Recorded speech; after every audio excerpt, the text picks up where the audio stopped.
This is Marlene with Miami Ghost Chronicles, and I want to welcome you to another episode of Stories of the Supernatural. Wherever you find us, whether it's a video or podcast on your favorite platform, please like and subscribe to us so that you can get notification of when a new show is released. You can also find us on major social media platforms.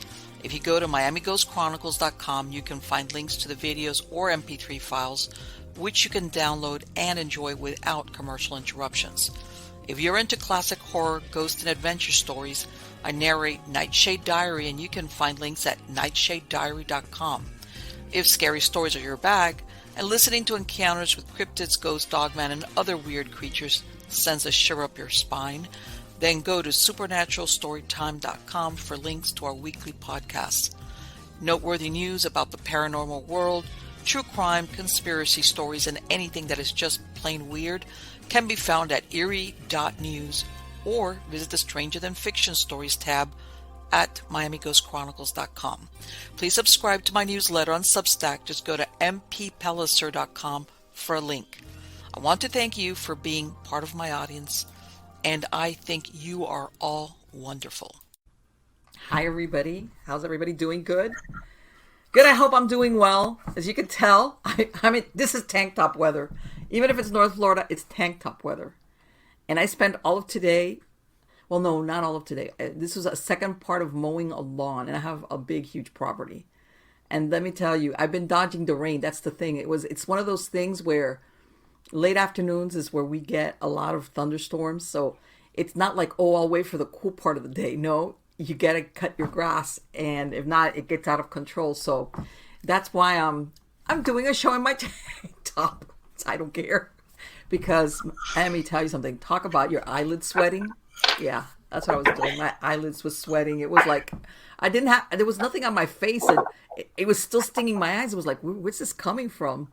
You know, it was one of those days. So, but yeah. Anyway, guys, before I get, I'm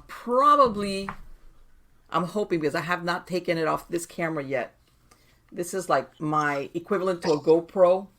But hopefully you will have just seen a video that I shot like about a week ago. And I teased my husband about it because I call it the cryptid monkey.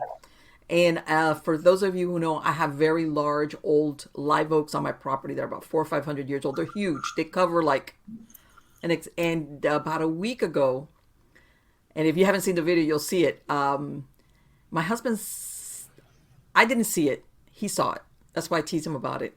And we're pretty familiar at dusk with animals that come out, because most of them go about, but the biggest thing that comes out is an owl that you guys have heard me, that's taken some of my chickens.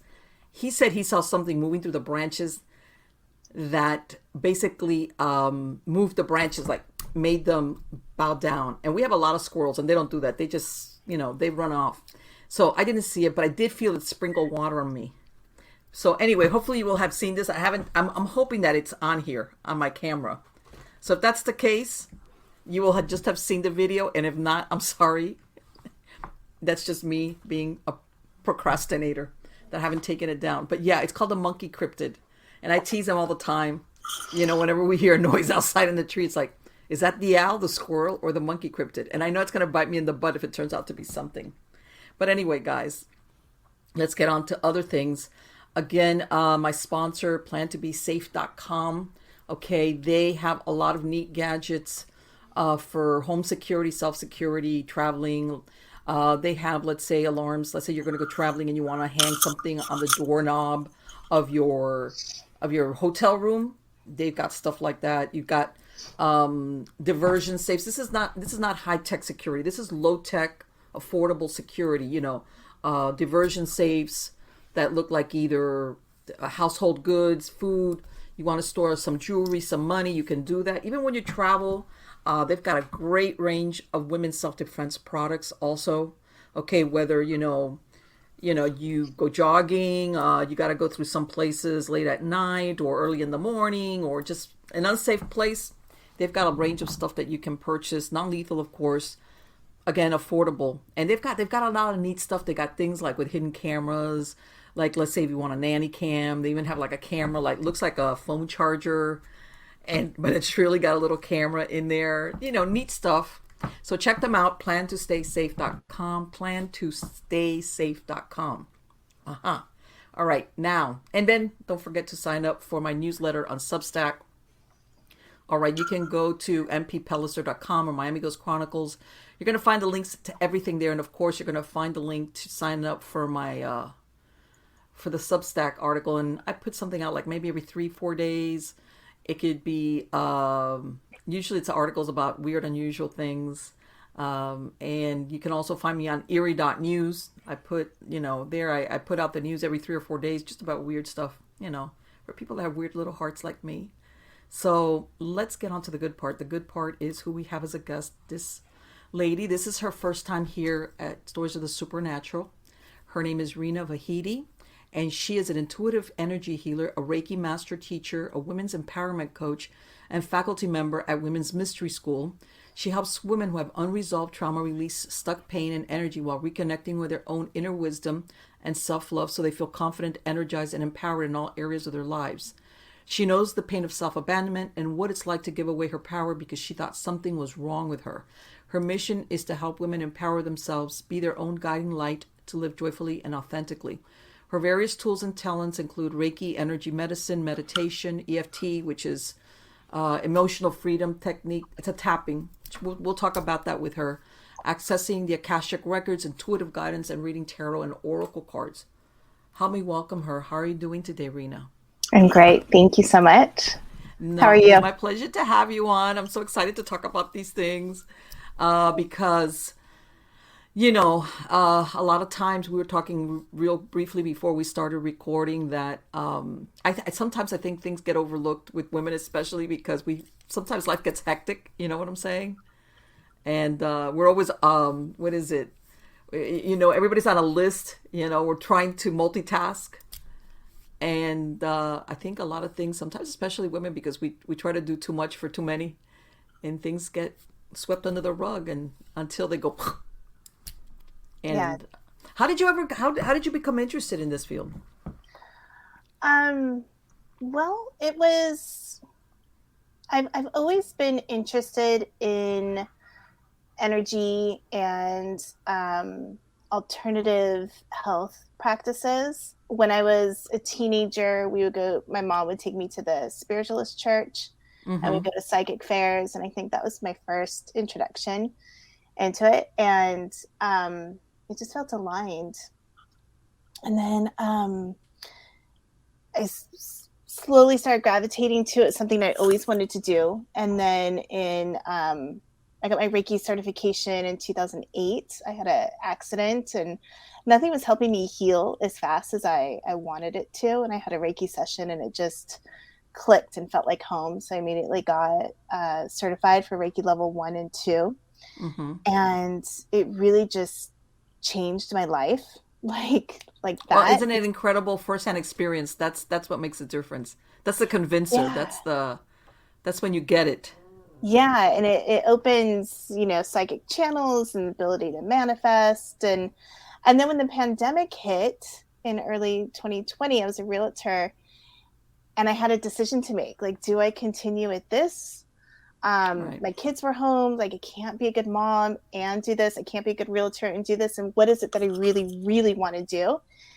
And because of my own personal evolution, going from a kid who was sexually abused and had a really traumatic childhood and all the self-esteem issues that go along with that, and feeling, self-doubt and overwhelm and anxiety, people-pleasing, codependency, and changing that and shifting out of that, I just got really passionate about helping other women do the same.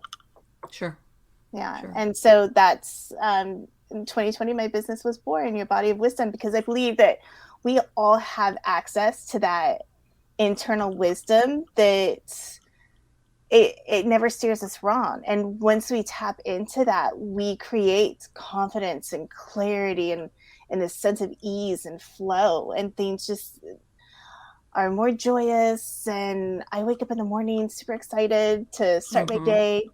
I have bad days, right? But Sure. On a whole, it's completely different from what it was before. Right. And that's kind of like a good, believe it or not, that's a really good indicator. Like what you described right now, that when I wake up, I'm excited. Everybody has off days, but overall, it's Yeah. like you look forward to things. Right. Right. And you feel like you can make changes where before I felt hopeless and like I couldn't make changes and it was just another day. Right, right. Yeah. Isn't that incredible? Because sometimes we kind of like resign ourselves to, well, I gotta bite the bullet on this and just. Hold That's on so just a so second. I'm cute. I so love sorry. it. This is my little one. Honey, I'm It's talking okay. to my friend. Can you go? Daddy can help you, okay? You want to say hi real quick and then go? Okay, go. I love it. Don't worry Sorry. about that. You know what? My kids are all grown, but yeah, I know what that's like. But I have Yeah. 8 dogs instead of children, and my dogs. Oh, my audience knows when you least expect it, you'll hear dogs kind of background. Then pretty soon my roosters will start, so don't worry about that. I heard the chickens earlier when we were Yeah, yeah, talking yeah. earlier. Right about when especially the roosters. It's not only sun up at sundown that they start like crowing. And since I'm a real pushover on my roosters, I don't kill them or give them away.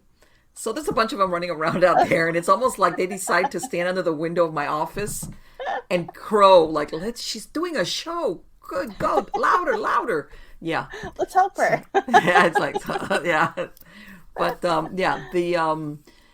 What you were saying as far as the way you feel, sometimes, and we were talking about it's not the way you think or logic; it's the way you feel that that's a good thermostat, a good indicator of like, am I on the right track? Yeah. Or is like, because sometimes we convince ourselves to do a lot of things because we can, our logical mind tells us, oh, this is what I should be doing, even if you're feeling like, Yeah. I don't wanna do Yeah. that. And there's like, trauma, accidents, abuse, they get when we don't process those emotions, they get stuck in the body Sure, and that yes, they creates do, stagnation. absolutely. Let me And ask you, when you had that accident in 2008, were you not healing physically, or you weren't healing emotionally or spiritually? Or all of was it it, all all of of it? it. I think Okay. it was things in my life at that point were very stressful Mm-hmm. and I was very unhappy. Okay. And I think that the accident was sort of a wake up call Sure. to make changes. And then Mm-hmm. once I did the Reiki class and my Yes. shoulder healed, and then everything clicked, and I Mm-hmm. was able to make those changes really Okay. easily. Right. Right. Yeah. Because sometimes people don't realize that emotion, whether, physical trauma, obviously, your body, you know, takes some time depending on the injury to heal. But sometimes if there's some type of underlying emotional trauma that went with it, or you have emotional trauma that's never healed, it'll express itself in the body eventually. Yeah. Like if you don't, it's like you can only push it underneath or bury it for X amount of time Exactly. before in other words, just because that thing about if I don't see it, it doesn't exist. That doesn't work. It will raise its ugly head, really ugly, by the way. Yeah, really. And that's I've heard of moms who are like, I just need a break. And then they Hmm. get a nasty cold and then they're hospitalized. And Yes. they feel like, well, this was the break that I needed. Right.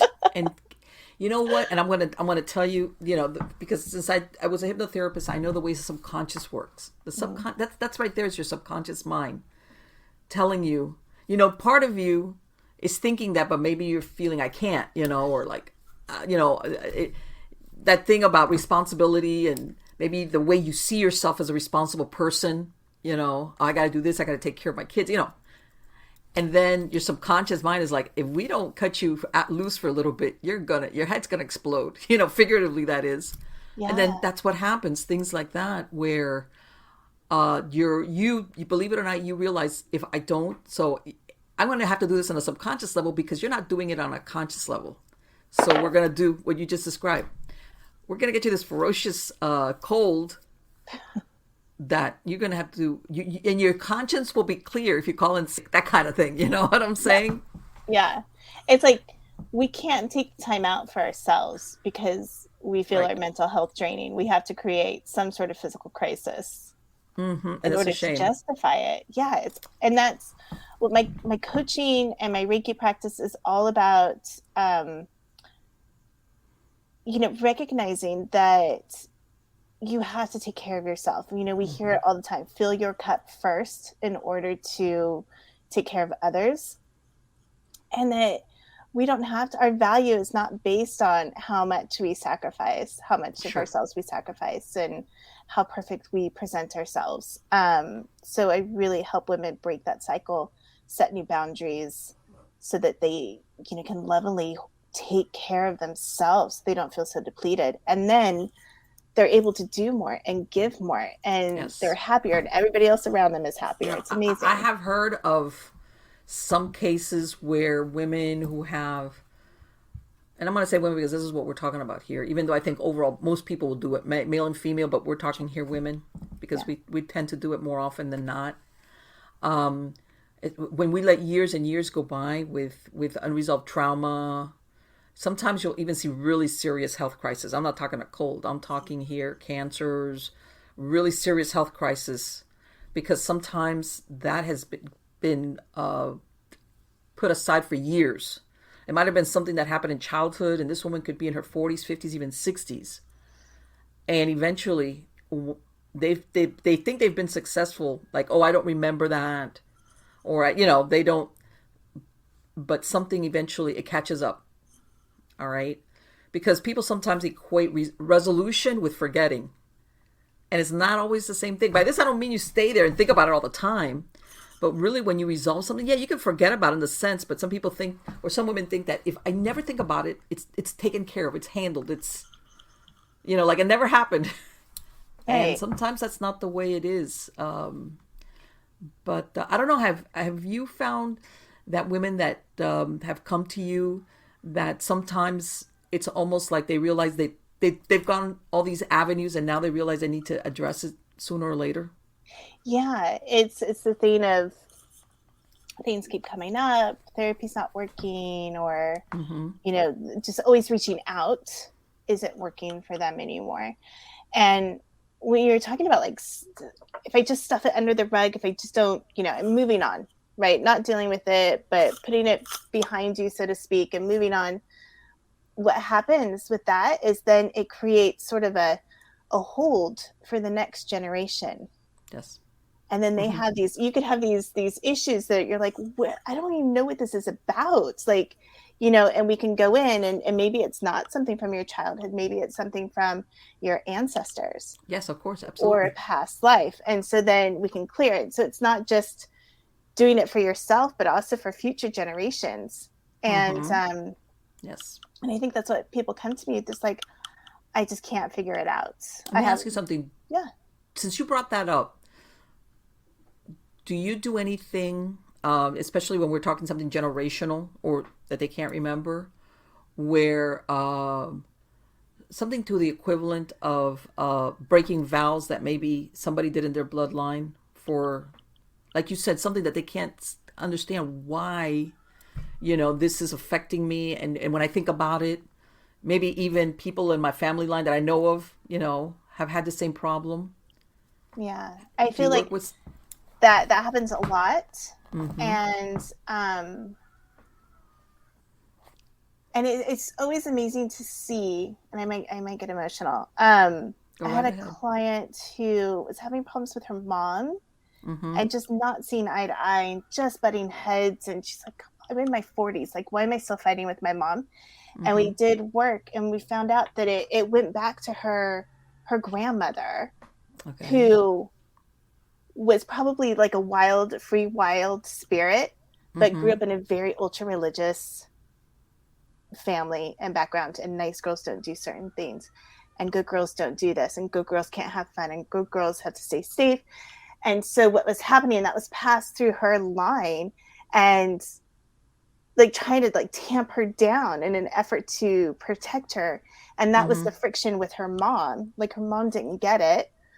um but we found out through that was the friction, because it was an effort to protect her. You're not supposed to be seen. You're not supposed to, like, talk about authority. You're not supposed to challenge. And then her other grandmother came in, who was from Amsterdam, I think, who didn't have that religious upbringing, had a more artistic, carefree, glamorous upbringing, and ended up being the sort of translator between her mother and my client and the grandmother, who was ultra conservative. And we were able to just let go of all that fear and angst, and suddenly my client could see her mom is not somebody who's trying to squash her or disrespect her, but somebody who's really trying to reach out to her from love and protection as being guided. Right, her motivator, her motivation. The grandmother, like, yeah, just protect, like, stay small. Let me ask you, I'm really curious, were these grandmothers deceased, I take it, or were they still alive? They were deceased. How did you guys bring them in? Or how did she bring them in? When I do Reiki opened up my psychic channels. And when I connect with another person to do Reiki, if they're open to it, I get a lot of psychic or mediumship information. Sure. And as we were digging, that's just how it came up. And the information that I was getting resonated with her. She's like, yes, my grandmother, and yes. And so we just right. So you knew you were on the right track with this. Yeah. And then we do little exercises and rituals to, like, release that energy, to transmute it, to change it. And she goes from feeling like this heaviness whenever she has to deal with her mom or that side of the family, to something just more light and compassionate and loving and understanding. And that's huge. It can be so exhausting to carry that energy. Right. Even though the end result was control, it's better to understand it, that the motivation was protection, even if it felt like she's trying to control me. And I understand, you're thinking, why am I in my 40s? Why am I still butting heads with my mom? Like if I was a teenager, and that can get exhausting after a while. Right. It just strains everything. Sure. And we were able to lift that and clear it, just to have a better understanding of where it was coming from. And that's incredibly important, because sometimes, you could think something's wrong, but I just don't know what it is or what its origin is. Yeah. But, since you're the only one in your skin, whether the heaviness is physical or on a spiritual level, whatever, you realize I can't square this somehow. Why I feel this way. But there's something there. Like you said, sometimes, it's something that happened in childhood, but sometimes there isn't, and you can't, like, figure out, like, why do I feel this way? Yeah. Or what does a certain person make me react this way? I don't know if you've come across, there's people that are even tempered, but there's one person is the one that just totally brings out the worst for you. And you can't think, well, why does this one particular person make me act this way? And sometimes there's something more to it behind the scenes. Can I share a story about that? Yes. What was that? I was in the south of France, and we rented an Airbnb from this older woman who, she rents her house out, and she goes and stays with a friend for however long you stay there. And she's a hobby historian, so she gives tours of the area. Super nice, super sweet. She knocks on the door. We're standing in front of her, and my heart starts racing. Like, she opens the door, my heart starts racing. I'm terrified. As soon as I see her, I'm terrified of this little old lady. And you're like, it's just sweet as pie. And I start to go in and look around the house. She's trying to show us everything. And I had to excuse myself and go in the car and cry, sobbing. Like, there was some weird psychic past life connection. And as I did meditations, like, the thing that came up, but I don't know for certain, because you can't know for certain, but what came up with for me was just the inquisition, and I couldn't go near her. It was a horrible experience. Really? And confused my poor husband. I can't imagine. He must have been. You don't like the Airbnb? What's wrong with it? Yeah. That Yeah, was no. talking about like having some And weird. isn't that? And let me ask, just did she resemble anybody that you know, or she was No, just nobody? Huh? no. And I could Wow. understand intellectually she's nice. There's nothing wrong with her. Uh huh. But energetically, and I know, like, I don't think she's a bad person, Right. but there was just freaked me Did she out. ever realize that she was making you cry, literally? No, and this is before, I think if it were to happen today, I would want to Right. investigate it, and have the Mm-hmm. conversation with her if she was open to it. But that was before, and I just shut it Let me off. ask you, Like, this is overwhelming. and because you were traveling, obviously, was there any part of that country or that area that you were visiting which gave you any sense of recognition? I'm trying to think. Maybe you did have some past life there. No, and I was, we went to, there's the Roman aqueducts and one of the Colosseum, Mm-hmm. and just beautiful countryside. We went to a medieval town. I didn't have any, Nothing like that. no, mm-mm. No, and I'm Wow. very sensitive to like locations and areas and Mm-hmm. people, but I've never had a reaction like that. Interesting. Yeah. And you know what? It's really funny because sometimes, you'll have people say that, when you reincarnate, reincarnation, and I know there's a lot of theories out there, as to if you reincarnate, but then usually it's with the same group of people. People switch Mm-hmm. their roles around and maybe you get a few newcomers and some leave, but that overall it's somebody, the group of people closest to you, you've kind of like stay together. So Yeah. but then you think, okay, here's this lady. She's in another country altogether. She's a stranger to you, Right. but you I'll clap never eyes see on her her and you're again. like ready to run for the hills. Yeah. Ah, that's Yeah. so interesting. That is so interesting. And again, you just what we were talking about, that sometimes people don't understand why a certain person will make them react a certain way, Yeah. and they try to logic it, like you just tried, like I don't understand why, but I can't help the way I feel either. Right. Right. And I Yes. think is what it meant to, but what I see happening now more is there's more of a shift to understanding what that intuition is, or at least listening more Mm-hmm. to that intuition and being curious about it. Um, and I think that's just, I'm so excited about that. So the fact that we're having these conversations, the fact that I do my Sure. work, if you told me 5 years ago this is what I would be doing, I would think you were crazy. But I love seeing that shift, that people are more open and receptive to it. And Rita, do you help women who sometimes have a hard time? Their intuition is great, but they don't trust it. In other words, they don't listen to their intuition. I think that's I have creating safety and knowing that you can create safety for yourself at any time, at any moment, just energetically and emotionally, is one pillar.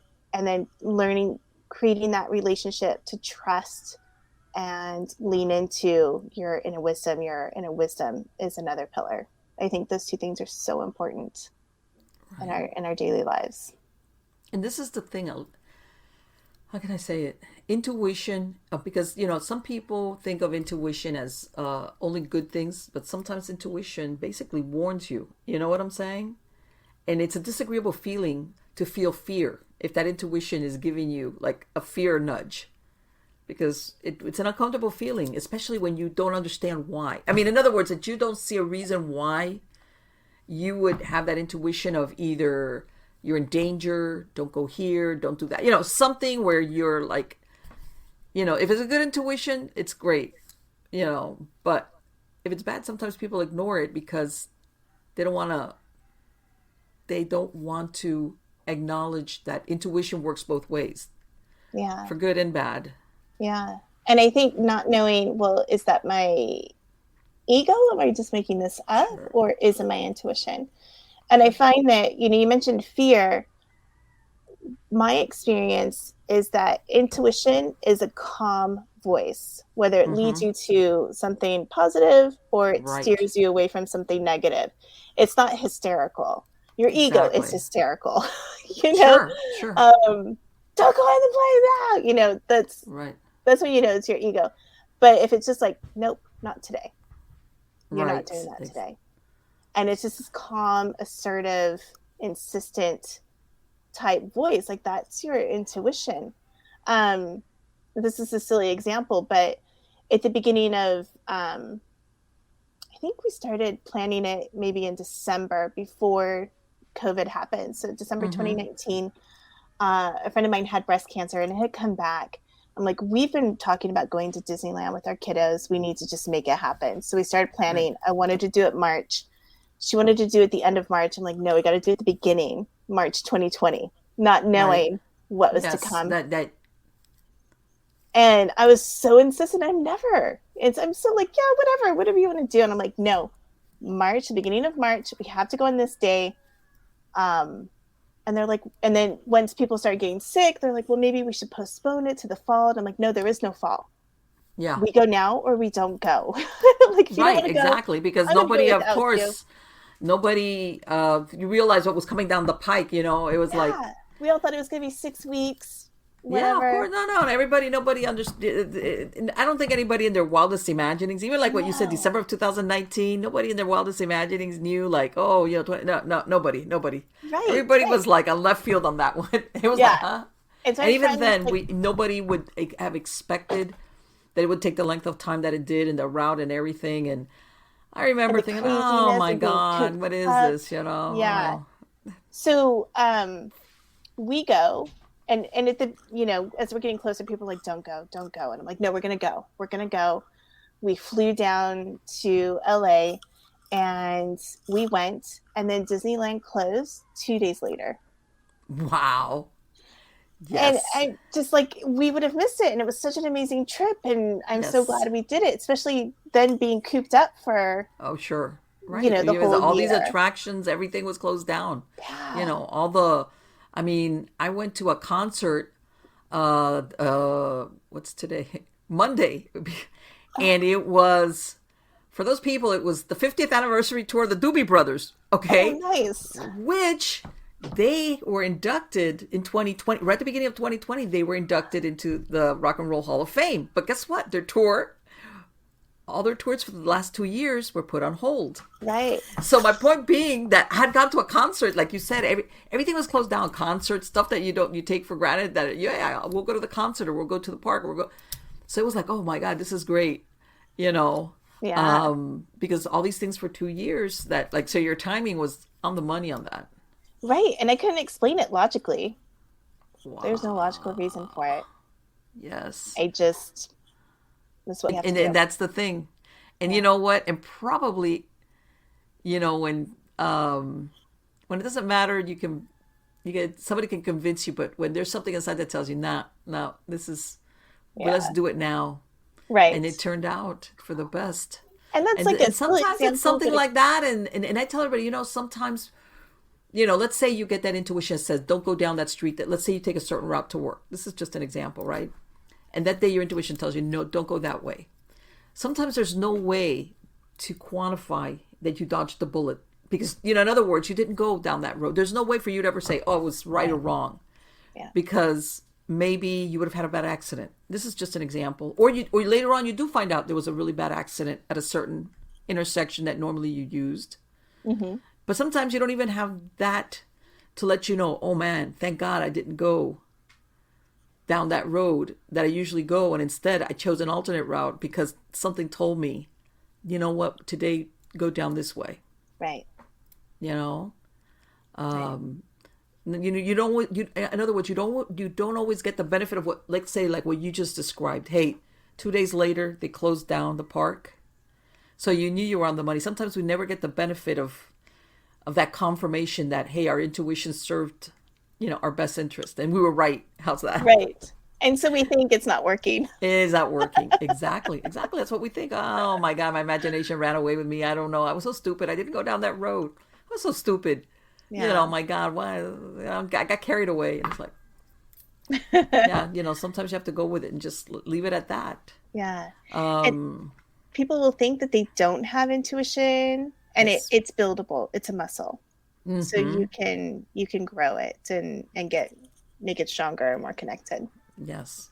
Let me ask you, when you've done the Reiki, what are the biggest challenges? Have you ever come across somebody because that has either blocks or stuff like that that is like, wow, that it's even more than what they thought because they've been repressing it? Have you ever come across situations like that? I have, and I did Reiki on a friend who's had some recent like big trauma, and she's like, "Nope, I didn't feel anything. I had a nice nap." And I'm like, well, "At least you had a nap," Mm-hmm. but I was feeling all kinds of things, Okay. But I can't force that. And if they're not Sure. open to it, they're not open to it, and the healing happens Mm-hmm. still. Or even when I get Reiki treatments from other people, sometimes I resist it Okay. because I'm a control freak. But I know it because my leg starts twitching. You know, when you get like restless legs, like your legs Yes. can't get comfortable and they just kind of are irritated. That's when I know that I'm resisting it. Interesting. And I have a friend who, my friend who has cancer, and I was giving her Reiki, and I touched on something, and I think it's the root of just not giving her permission to care for herself, Okay. and it was so tender.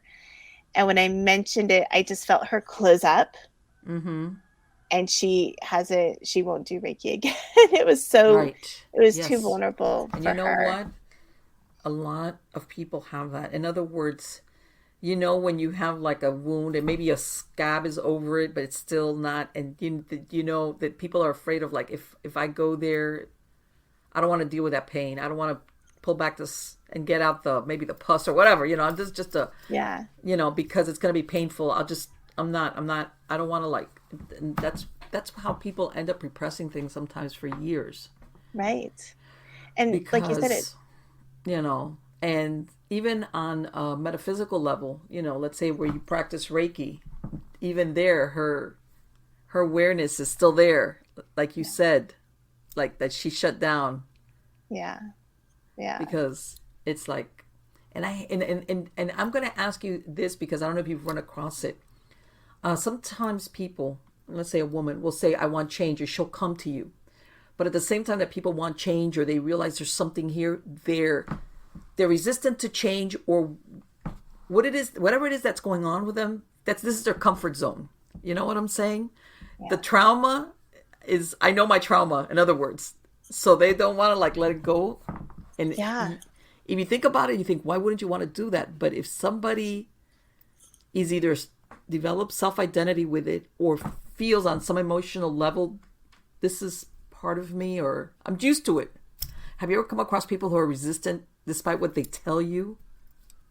No? I Okay. do that. All right. All right. But yeah, I think that's just a lot of people do. We Sure. get comfortable with what's familiar. You Mm-hmm. know, I was people who have dysfunctional households. They find partners Oh, sure. Absolutely. who identify that way because it feels familiar and feels like They're, home. they're, they're on a pattern. They're on a repetitive Yeah, pattern. yeah, and those patterns can be anything from, like you're saying, childhood experience, identifying with Yes. disease. It could be past life, it could be Mm-hmm. ancestral, and so we try to explore all that. Yes. um and there's exercises, to do, and energy releasing and cleansing, that we do. Sure. And it could Mm-hmm. happen like that, or it could be a really long process. Let me ask you, do you come across on a metaphysical level, but if you want to call it attachments to the etheric body, either let's say even from trauma, from past partners, Mm-hmm. or from experiences, do you come across that sometimes how people say I'm going to give you an example. Let's say somebody ends a relationship and they're ready to move on, but for some reason they can't. You know what I'm saying? They're kind of like Yeah, stuck in the groove, yeah, and it's not because they're really caught up with a person anymore, but for some reason they can't get attraction, like with a new relationship. Have you ever come across something in your etheric body that for lack of a better word, I'm going to use the word as an attachment from that prior relationship. Yeah, yeah, definitely, definitely. And I Okay. myself have had them. Mm-hmm. I've had clients who have, and there's called cords or Yes. I'm glad you entities used or that word because that's exactly what they are. attachment They're chords. holds. There's all different ways to describe it. And I get, Mm-hmm. I'm very careful about who I'm talking to when I Sure, sure, sure, sure. mention these things, because I don't want to, when I first heard it myself, I'm like, wait, what? I've got an entity? Mm-hmm. What are you talking about? Like, what is that? Mm-hmm. Yes. Um, but yeah, anytime there's some like intense emotional connection or desire, or we can latch on to other Yeah. people, or they can latch on to us I've heard of people energetically. saying, you know what? I'm through with this person. I want to be this person, but I can't stop thinking about them. Like it's almost like, why can't I just I don't want to be with this person. I don't, but I can't stop thinking about them either. Yeah, yeah, and it could be that we've left some of our energy with them Oh, absolutely. Sure, too. sure. So I do a lot of work with clearing energy. Mm-hmm. you know I don't like cutting cords. That's a common thing that people will say, cut the cords. I don't do that. I work in a more loving, healing, Right. softer way, so that we can integrate the energy, and heal it. And then I also work with calling our energy back to us. Mm-hmm. So, cords can go both ways. Yeah. Okay, right. Because sometimes people don't realize, especially if you have a partner that still wants to be with that person, in other words, that even if you do either cord cutting or anything, they will try to latch on again if that person still is in. Yeah. It's not like sometimes, unfortunately, not like a one-time deal, but once hopefully you're aware of it, to like stop it, whether, like you said, with healing or, but yeah, in other words, I guess what I'm trying to say is that even if there's physical distance, that doesn't really work all the time on a metaphysical level, or at how it affects your etheric body, as far as, again, like, why am I thinking about this person? Right. Or, Right. and people can't, like, well, I can't figure this out. Yeah. The answer lies in, and then they go round and round because they're trying to use their logical mind, and Mm-hmm. that's the answer doesn't lie there. Right. It's Or have you come across people, like you said, how you always hear that person, how do I end up with this type of person all over again? Or yeah. that relationship. Have you found yourself working with people in that situation? Yeah. My teacher has a funny story about it. I don't know how funny it is. Maybe not to the person, but It's funny the one happening. her mom, the client's mom, always wanted her to get married, have grandkids, Right. and then passed. I need to plug in. Get married and have grandkids. Like that was her only goal. Then she passed, and the girl is dating people who, I'm sorry if this is It's loud. okay, don't worry. She get into this relationship like really quickly and get, really involved really quickly, and suddenly they're going to get married. And she's like, I don't know why I'm with this person. Like, I don't really like them. It's not what I want to do. And then she would break up with them. And then, a month later, like, meet somebody else. And it was the same thing. So she goes to my teacher, and it finds out that, like, it's the mom influencing her, like, with the best of intentions. But, there's still, like, ego involved. But the mom is trying to, like, Right, like get still what the direct the mom wants. band from the Right. Okay. Yeah, I've heard of that. I've heard of that. So, I've heard of that. And their yeah. intention is that they're still trying to do the best for you, and it's like, well, so I passed on, but which is not good for them anyway. Right. It's not good for the person who passed on to have that ego attachment. Right, exactly. Still, and it can become an attachment in their aura, and that's a whole different subject. But yeah, that it happens. People sometimes don't understand that, and I'm sure you've heard it. Where people, after a couple relationships, they they kind of somehow end up with the same type personality type. How's that? And I had told you might as well go to and let your friends, or go to a matchmaker, or let your friends set you up with somebody, because whoever you're attracted to right now is going to be the wrong person. Right. The one that you're not attracted to is probably the right person, because they're like on some type of like a pattern repetition. Yeah. Whatever it is that they had going on that they're trying to fix, and somehow or other they're attracted to the person because they recognize something about their personality or characteristics that will allow them to repeat that, that whatever it is, fill in the blank. Right. Right. And then they'll come to their friends or their family and go, I don't understand. How do I end up with the same person all over again? That's why we have to heal our shit. Excuse my language. I don't know if you can cuss, but we have to work on our stuff. We have to heal ourselves. So we break those patterns and, mind, body, spirit, work on it energetically, work on it, emotionally and physically. We got to take care of all of it. Right. Because this is the thing. If you don't fix yourself, you're going to find yourself like on that hamster wheel of whatever it is. Yeah. And let me tell you something. It's very difficult, I imagine, for somebody to come clean with themselves, and say, I'm the one that's doing this. I'm picking partners or my behavior, or the opposite. I don't want to be in any relationship. I don't want to, because fear or whatever it is, something that they themselves have to like tweak and figure out and confront, or whatever you want to call it. Yeah. And you know what? I've also heard that, how you said about how some people will get either a cold or maybe in some cases more severe illness. I've also heard that sometimes, the universe will tap you on the shoulder about something. Your subconscious mind or something. Hey, take care of this, or hey, address this. And then, like starts with a whisper in the ear and then a tap on the shoulder until it forces you, basically pushes you sometimes into some drastic confrontation, whether it's an accident, something drastic because you've been ignoring,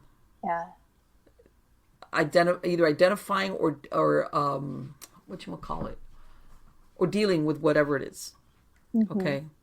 In other words, it ups the ante until, it can't be ignored anymore. Yeah.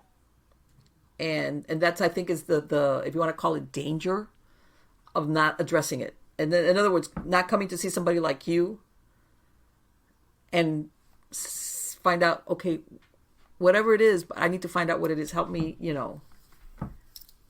help me come clean with whatever it is so I can work on it.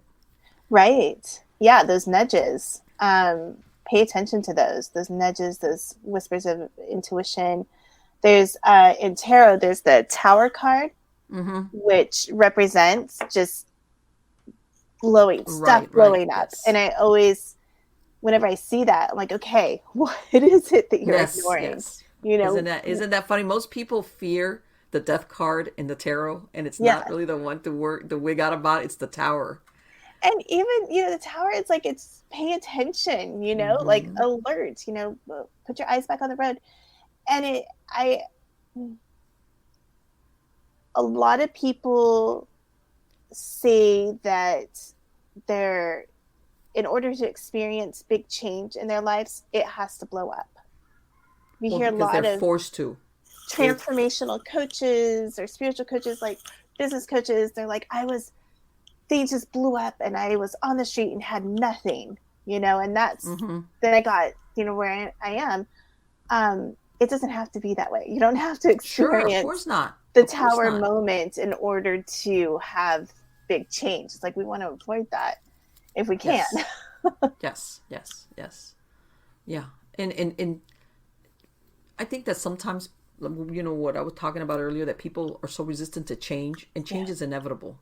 Okay, sometimes the change is more subtle. And it's like, okay, if you don't go with the change, you're going to get the change. So unless you want to like swim upstream, and you're still going to change and end up just exhausted and weary. But I think sometimes, like what you were saying, when stuff blows up, is because if people sometimes are honest, they've had hints about this perhaps for years. that there was a certain area, or more, sometimes more than one area of their life, that they needed to change or alter or something, and they were like, no, I can't, or how, what would happen.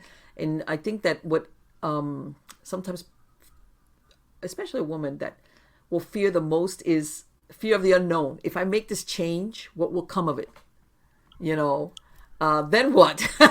what will happen? Right.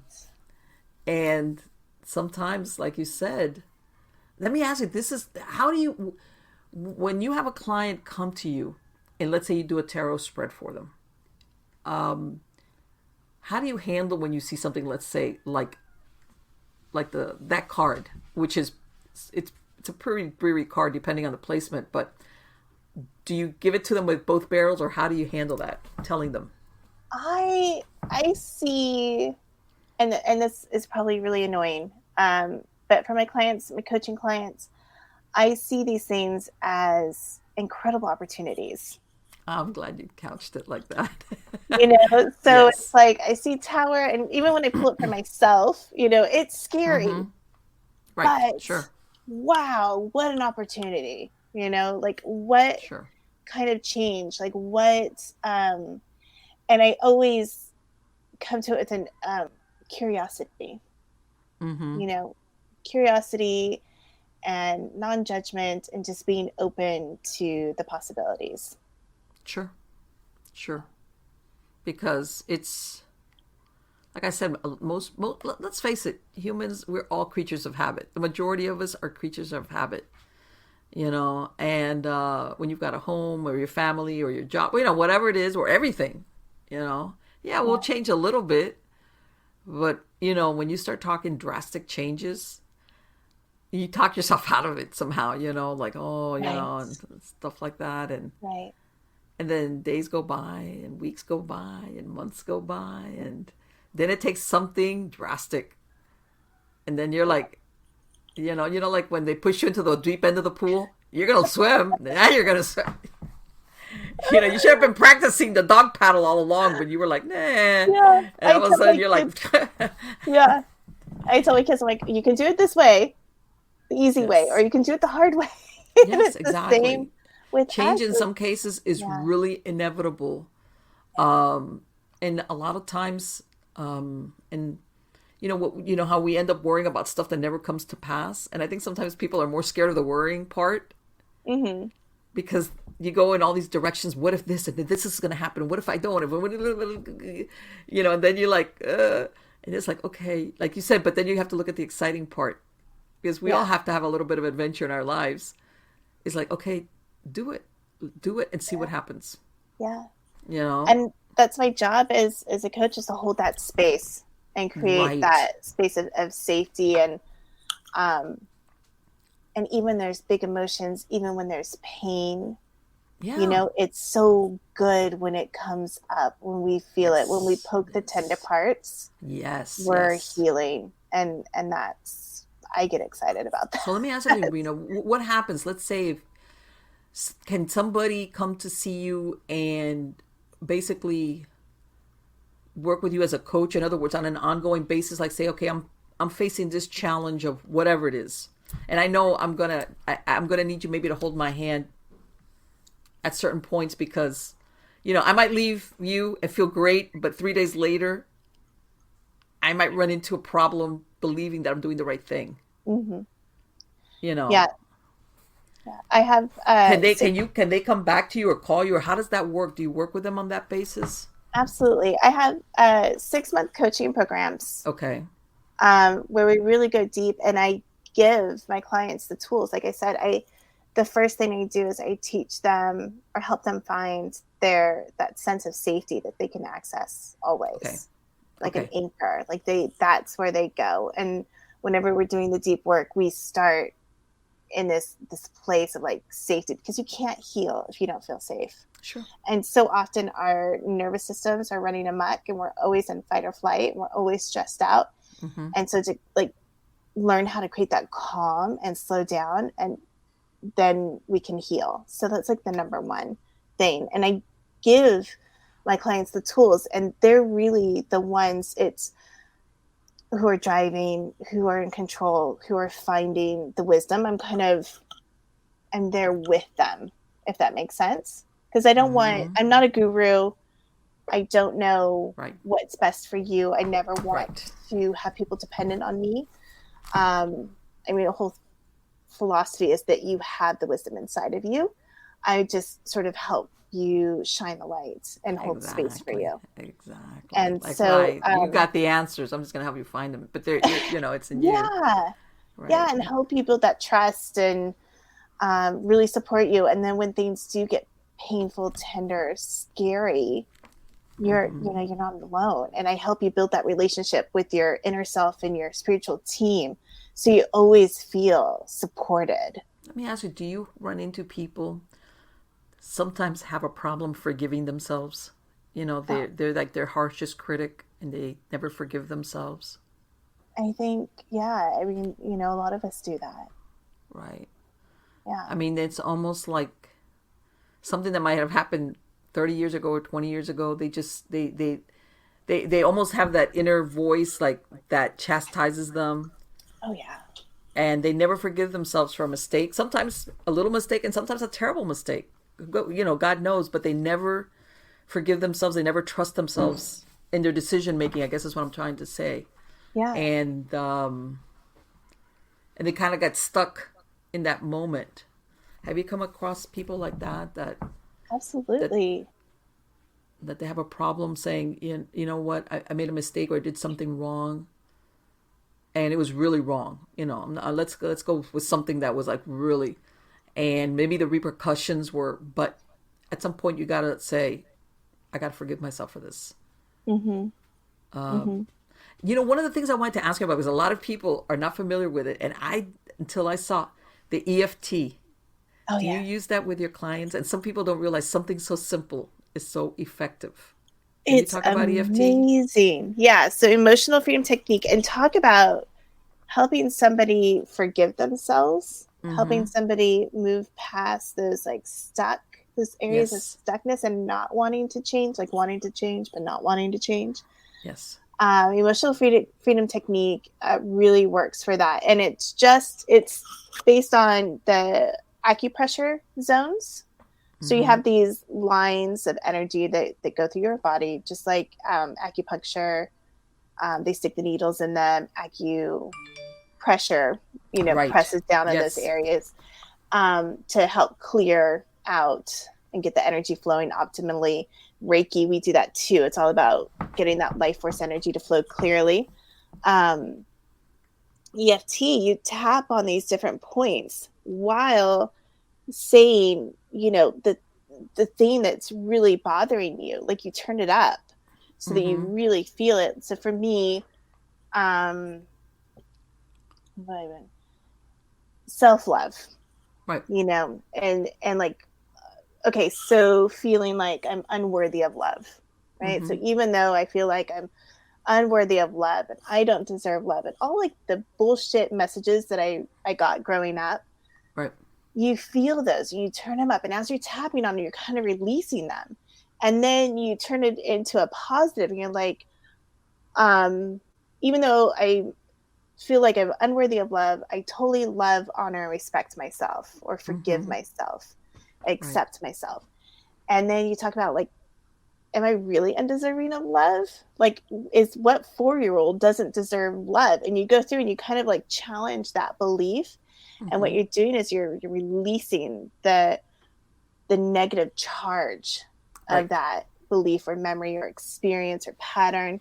And what that does is it just allows you to just move past it. It's still there. The memory is still there. The trauma is still there. It doesn't erase it, but it turns the pain level The down. emotion is changed. Yeah. The emotion that's attached to that memory or that experience.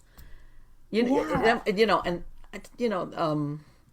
tell people, people that have PTSD, they'll have a memory that's fresh for them. It could have happened 30 years ago, and for them it's fresh. Like if it happened an hour ago, sight, smell, whatever. That's why they have such a visceral reaction to, which is the trauma. But, and sometimes that's what happens sometimes with certain memories, that no matter what, they're still fresh, and we react to them on that level. Like if it was yesterday. That emotion, that negative emotion, and that sometimes it's, you try to explain, let's say you've had a pet, that pet dies and you're really heartbroken.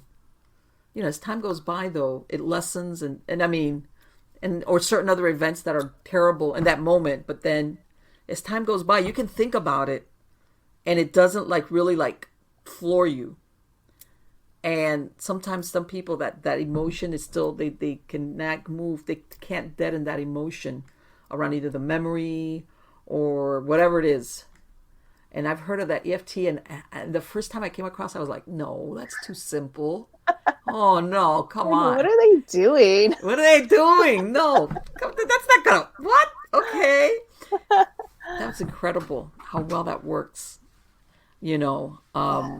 because it's just, and something that you mentioned, sometimes we have these instructions from authority figures, whether they're parents or teachers or somebody, that it's almost like written in stone as to how we see ourselves or our belief systems. Yeah. And getting around those things sometimes is really hard. Right. Even if you're an adult. No, and even if you've done healing already, like say you've gone to therapy and you've gone to work on your childhood trauma, like there's always deeper levels. Yes. Just full disclosure, I was thinking today, like I journal every morning. I do morning pages. I think that is magic. Mm-hmm. You just free write for 3 pages first thing in the morning. And something came up, like some problems that I'm having with my kids and my husband. And it's like, oh, okay, I need to tap on family is safe, because I grew up with a non-safe family. Right. And it's like, oh, that's another level that I need to explore. Right. That's a and I told myself I'm going to tap on that. Right. And this is the thing. Maybe now your life at this point parallels, like you said, something in your youth that before it didn't apply. Perhaps when you were single, or perhaps maybe when you didn't have kids, there was no parallel to that point in your life, like you said, in your youth or when you were a kid. And now you find yourself, like now you're getting that reaction in present day because you're doing that connection to like what you described as from your past. Yeah. And it's coming up now. But it's great to have something like that to address it and, soothe the anxiety. Mm-hmm. Also, unfortunately, sometimes people, when they feel the anxiety, they sometimes they go down destructive paths as far as distracting themselves. Yeah. And I found that EFT is really good to distract that part of your brain that's puts you into super high anxiety, because it kind of like calm down, calm down. Down. That's exactly, and that's incredible the way that works. People, I encourage you, look it up, or contact Rena, because let me tell you something, that stuff works. Yeah. And talk about it. You can always use it wherever you're at. You can tap. You can do it subtly, like kids are triggering me and I'm just tapping. Yeah, it's like, my kids. 1, 2, oh, I'm gonna get you, no. It's like, yeah. It's incredible sometimes. It's like I said, and I want to say sometimes people, or us as humans, sometimes we overcomplicate solutions, and sometimes the solutions are very simple. It's like, no, that can't work because that's too simple. Why not? Well, because I'm complicated, but that doesn't mean that you need a complicated solution. Right. You just got to believe in it, and then start using it. And and don't think that state of anxiety is your friend. It's again, some people fall into that. This is the way I am, and this feels comfortable. I'm anxious as all get out, but God, this is the way I've always been for the last 20 years. So this is my comfort zone. My head's about to blow up, but hey, and it wears you down. It wears you down if you don't address it, or work with somebody like yourself to say, okay, at some point, this cannot be the norm for me. Right. I'm sure, have you ever come across these people that they go into super anxious states like very quickly? They don't, they don't build up. And what do you do? Do you give them, do you work with them? Like, do you offer them EFT or different alternatives, or do you figure out what works best for them? How do you do that with a client? Yeah. Yeah. It's like creating that safety, that sense of safety. So Okay. we could, if they're not able to access that, we could do EFT, then Okay. access that safe place, or start a meditation Okay. program, Okay. like start small. And, there's different kinds of meditation, some, you have to find what works for the person. Sure. you know. Exactly. Exactly. But the highly reactive state is just being constantly in fight or flight, Mm-hmm. and your stress response is always activated. And it's not, like you're saying, it's not good for the body. No, It the causes cortisol that inflammation. goes into And your then, body is very, very bad. yeah, and it's like the precursor for a lot of diseases. So it's so Yes. important to get out of that. And yeah, there's different ways. It's just all about creating safety, Yeah. definitely. Yes. And And tapping is really huge for that. Meditation. yes. Um, you What need about, to what do find you out. tell, what do you tell people? Because I know there's a lot of people out there that they understand the benefits of meditation, but they think that they're so wired that they can't meditate.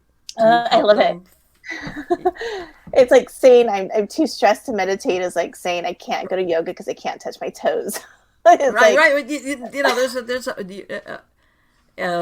To some people, and I think especially now that everybody's multitasking all the time, your phone, the thought of actually being still is scary, you oh know? yeah, yeah. And for the people who are resistant to it, like, oh, I'm too busy, I can't, I'm not gonna sit still, I got stuff to do. You are more productive when your brain is in a calmer state. Yes. When there's a hurricane going on in your brain, you are less productive, less creative, more prone to making mistakes. Mm-hmm. Um, you're wearing your body out. So, Sure. there's all kinds of reasons. And again, we find where the person is at and what will work for them. Because I don't Okay. believe sitting down on a hard floor or a cushion with your knees jacked up and forcing yourself not to think thoughts is Sure. Sure. going to work for everybody. Mm-hmm. There's walking meditation, there's creativity where you get into a sort of a flow. Um, I hear cooking. people doing coloring books to get into Yeah, meditative state. They'll like start coloring, and before you know it, they're coloring, like, hey. painting, playing with putty. Like for me, my big thing is making cakes for my girls. I make these really There you go. elaborate Mm-hmm. cakes, and I can do that all night. I stay up all night doing it, and I Yeah. love it. And everything else can just, Yeah. I don't care what Mm-hmm. happens. I'm Right. doing this, and I Exactly. love it. Exactly. So we find ways to help, and we start small and gentle ways. There's Yes. no right or wrong way to do it. Right. Exactly. Exactly. And I think that sometimes that is fantastic. Rena, for my podcast listeners, what is the website that they can go to find out more about you and your work? Yeah, it's yourbodyofwisdom.com. Okay. And I have a free, if you sign up, there's a free meditation that you can download too. Oh, great. And it's super easy. It's under 10 minutes. Mm-hmm. There's a PDF that you can read Okay. the meditation, or there's like a cheat sheet. So if you don't want to hear me, if you just want to sit down and do it yourself, you can Okay. do that, or you can have me guide you through it. So yourbodyofwisdom.com. Excellent. And I'm going to put a link to on the credits of the show. But again, it has been absolutely wonderful to talk to you So because nice. I think, like I said, between the lifestyle, our present day lifestyle, and just everything. And I'm going to say, because I'm older, I tell everybody, I lived in a time period before pagers, before cell phones, and I remember back then, I used to have my appointment book, what do you call them? At a Those glance. day timers, Yeah. the thing with my life was in there, Right. and then, of course, along came the pages there. And my point being that technology is great, but I know that it's placed a lot more stress in our lives because Yeah. we're always like on demand, I'm Yes. sure you've had people call you and go, hey, especially family members of all people, I called you and you didn't answer. What's wrong? Why didn't you answer the phone? Whereas before, you were not supposed to be like an on-demand person. And what's done is it's raised up our stress levels because there's no off button. Okay. Mm-hmm. You know, you left your job 9 times out of 10, unless you worked some weird job, your boss, it could wait till the next day. Same thing with somebody trying to reach you, snail mail and the phone. And that was the best of it. Gosh, And yes, then, and like you get a busy signal, yeah, you get a and you busy have to signal. wait. That's right. You And have you to call wait. back. I guess I'll just call back, or it rings and nobody's home. I'll call back. It was, I said, there was a time there was no answering machine thing. It was like, Right. unless you were an important person that had a secretary to take a little slip of paper for you, if somebody called you at the house, hey, especially in the middle of the day, call after 5. Maybe they'll be home then. Yeah. And nobody ever got mad or upset at you because you weren't available. Right. Right. And And my point being also that it throws people, myself included, into almost feeling guilty, like when you were discussing, for being unavailable. For saying, I'm not going to answer my phone. I'm going to take a shower and I'm going to leave my phone in my office. That's it. It's almost like you feel like after a while you hate it, but you feel bad because you're thinking, what if so-and-so, you go in the worst case scenario, and we got to stop that. Like I said, my children are all grown, but I would not dare turn my phone off at night because I'm always thinking, what if something happens that somebody needs to reach me? Right. Right. And it's one of those things that it's the technology is great, but it does have its downside. And I'm sure you run across people where because of the lifestyle and the stress levels, it ends up rearing its ugly head, and then they come to you and they're like, help. Definitely. Definitely. And I'm such an advocate, like of, with my kids, everything's on demand. It's like, Sure. no, we're not going to watch The Grinch Who Stole Christmas in April. No. Yeah, Even right. though you can, we're not going to. Like, we have to wait for things. I remember my kids, they used to watch, how kids, they'll watch the same movie over and Yeah. over again. I was to a point that I had the whole repertoire of Disney movies, like, let's see, the Aristocats, A Lady and the Tramp. Yeah. I could sing all the because they're, and it was like, all of a sudden, it was like, man, I'm losing IQ points here. I need to stop this, because, but I know what you mean as far as, that sometimes we need to be a little bit selfish for ourselves, especially if you're a woman, and say, no, wait. No, have those turn off the phone if you can. I mean, obviously, family members, nobody has a Yes. landline. So if there's an emergency, Right. And that was we the need thing. to. But step away. It'll wait. And I It think will that there's wait. such a shift in business now, though, where we're not, that hustle culture is not admired as much anymore. No, Like we're no. taking care of ourselves. And I think that's, COVID and the pandemic was Oh horrible. yeah, no, it gave a lot of people a But- reality check as far as, hey, you know what? Either one, I enjoy being home with my kids, or just being home because, it's just a better environment for me. Or like you said, or, you know what? I've actually like just having downtime to go outside, and even if you have a little garden, just going out there. Yeah. And People are sitting out saying there. no. And I think that's one of the things that I want to help women say no when they mean no and yes when they mean yes.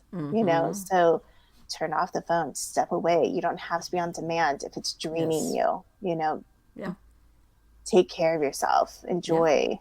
Yeah, no, most people don't know that you could put your phone into do not disturb and just give an emergency bypass on certain contacts. Let's say somebody that you say, if this person calls me, and then you can put a do not disturb on your phone.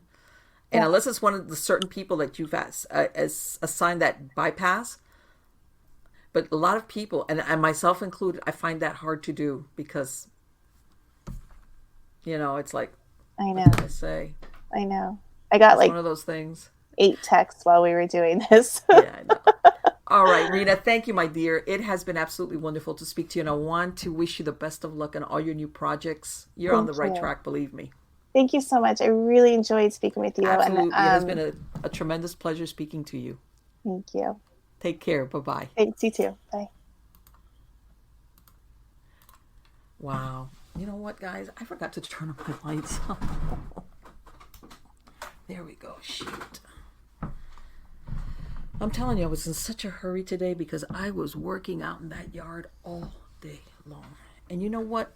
I don't know about you, but I'm the kind of person that if I'm like sweating bullets and my eyelids are sweaty and my eyebrows are sweaty and I got sweat running into my mouth. And I'm not a sweaty person, by the way. You know, there's people that sweat and they just sweat a lot. That's just the women and women. I'm not.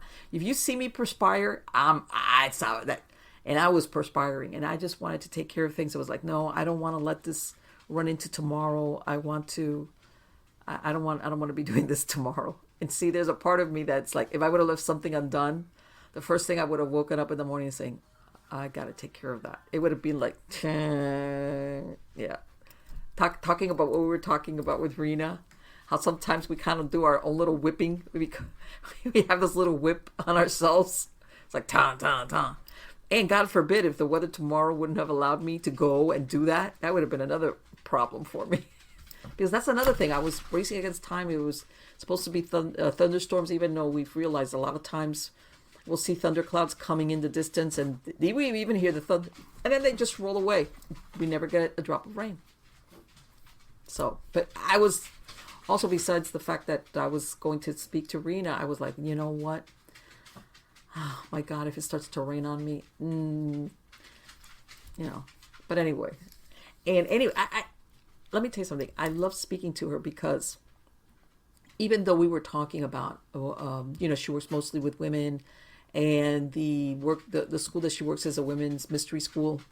Let me tell you something. This holds true as far as stress levels between men and women. Men are just as equally stressed out by everything as women, and they express it, or it expresses itself, how's that, in the same way. And I want to say that sometimes men, who sometimes have a problem with expressing emotions, how's that? Because, sometimes we, cultures taught them whatever. When they have unresolved trauma, in other words, what I'm saying is it's the human condition. Okay, unresolved trauma. How's this? Sometimes people are a little bit impatient. When you have emotional trauma, okay, just like physical trauma, let's say, depending on the degree of the trauma, you'll go to any doctor and they'll say, you know what, I'm giving you initial treatment and we've made sure you don't get an infection, and if you had any open wounds, they're healed. But it's going to take time for that trauma in your body to release itself, whether it's inflammation or swelling or, let's say you have a hurt leg, for you to put full weight on it. It takes months. And sometimes emotional trauma is the same thing. From the get-go, it's really rough. And as a matter of fact, hurrying it along is just as bad as not dealing with it. In other words, it's a process. All right. I'm sure everybody's heard all these steps of grief, how you go through all these steps to whatever. The thing is not to get stuck in any of them. Well, the same thing happens with other type of trauma. There's a process you have to let it go through. However, some people, they blow by it. They don't acknowledge it, or if it was really, really hard and difficult, which most trauma is, that's the very different. That's why it's called trauma. They just bury it. They don't want to go through the daily of, this is terrible, this is horrible, and the next day it's terrible and horrible, and maybe it takes a couple of months before, maybe it's not a daily thing, it's every other day thing, or then maybe a year later, depending on the level of trauma, or what it is. They just, or they feel, if I try to handle this, I'm not going to be able to function. If I try to understand it, heal, and I'm not going to be able to, it's going to totally paralyze me and I can't function. So I'm just going to bury it and pretend like it didn't happen, or pretend it happened to somebody else, or whatever.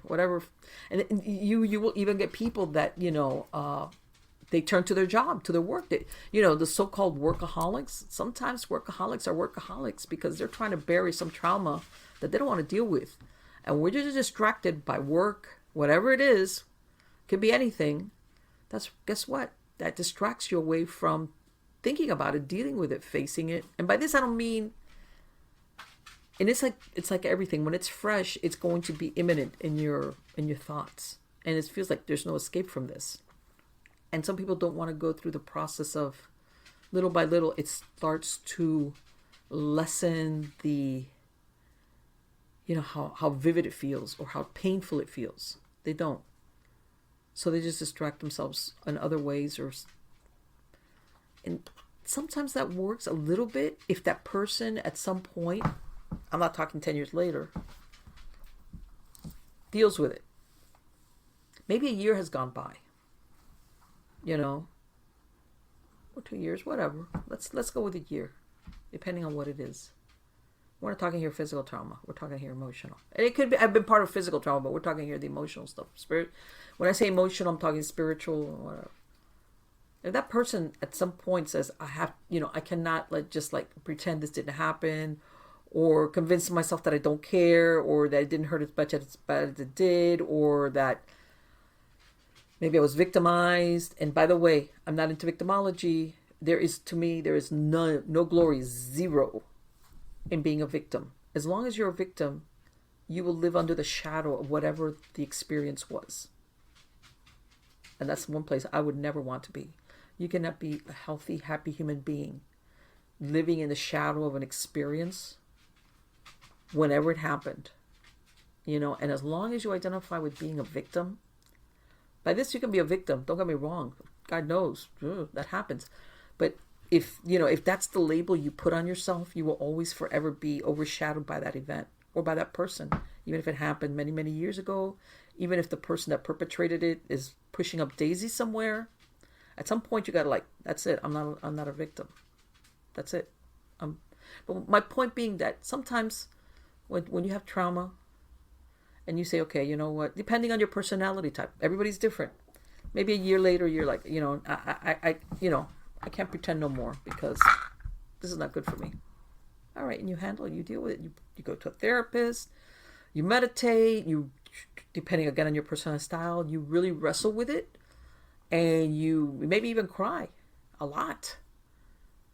Okay, whatever works for you, and you work through it. You really work through it, not pretend to work through it. Really work, and then that's it. But then there's other people, like I said, men and women, that point never comes. They figure out a way of getting beyond it. Like I said, working too much. Sometimes, drugs, sometimes living a crazy lifestyle. Anything to take your mind away or distract you from what happened and thinking about it and dealing with it. And saying I was maybe helpless, or let's say you're this type of person who deep down inside, you feel guilty because you kind of feel, I allowed that to happen to me. I was either with somebody that took advantage of me, or I went to some place, or I did something that facilitated what occurred happened to me. Okay. And sometimes people have a hard time getting out from under. That's why I was talking about that forgiveness thing. Getting out from that and saying, yeah, I made a mistake and it was horrible. It was horrible. But at some point, there's no person walking the face of the earth that hasn't made horrible mistakes more than once, a lot of times. I think we do it all the way into old age, despite what they say about old age and wisdom. All right. And then there's the most traumatic, I want to say, which is when stuff happens to you as a child. Because you are helpless. You are helpless. What are you going to do? Yeah, well, you some kids at a certain age, and if they have the locomotion, they split, they leave, they run away, which of course places them in a lot more danger, a lot of danger. But at that point, they're willing to risk it because it's like, but what if you're younger? What if you can't? You have no place to go. You can't run away. You don't got a car. And unfortunately, maybe the people that are supposed to be protecting you are not protecting you, or are the ones victimizing you. That's a heavy burden. Okay, that is a really heavy burden to carry. But again, that is a trauma, especially I want to say that trauma that has got to be acknowledged and dealt with. Okay? Especially when that person grows up and it's like, I'm not that child anymore. But on your emotional level, you react like that child, whatever age it was that whatever happened. And sometimes, I'm not going to tell you, there's people that arrive at the solutions by themselves. They get it. Because what she said, she was right. The solution is within yourself. If you're looking for somebody like a Rena or a therapist or somebody to come and give you the answers, that's wrong.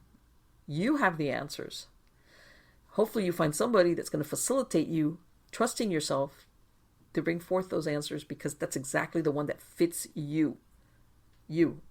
Because some people say, well, you know what? My therapist or whoever told me to do this and it'll work great for me. And you're like, didn't do crap for me.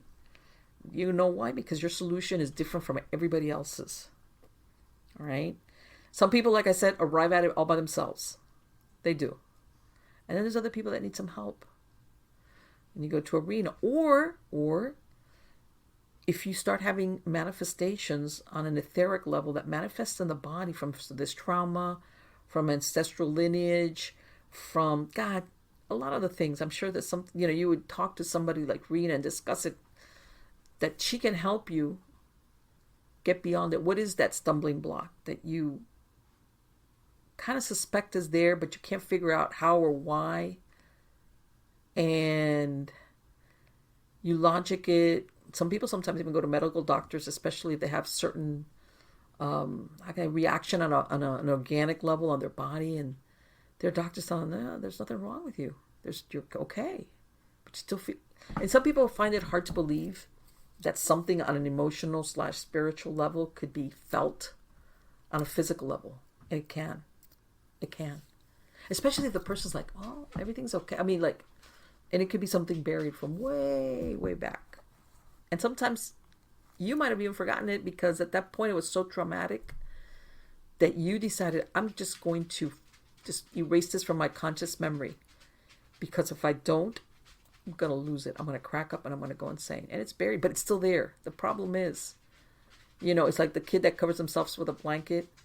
When you have a little baby and they cover their face and they think that you can't see them because they can't see you because they put something over their face.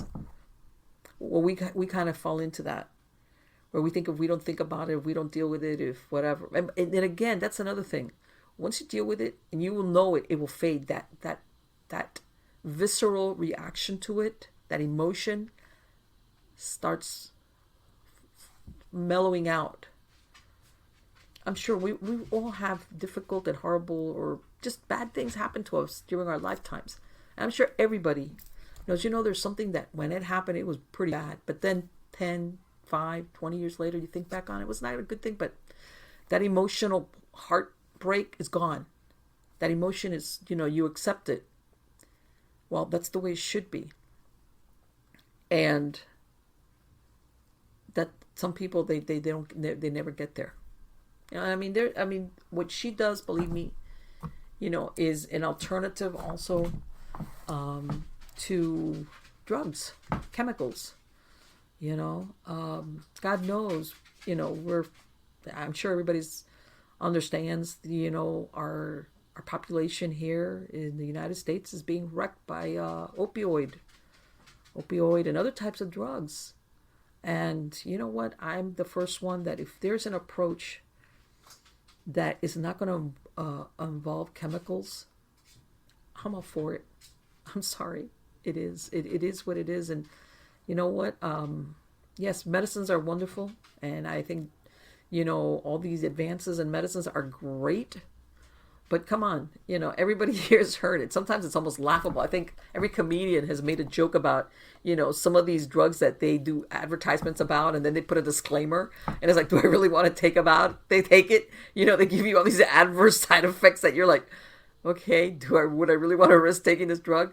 Again, if I think that a lot of times we overlook that there's a spiritual component to our well-being, an emotional component that is very, very powerful. And that if we approach it from that angle of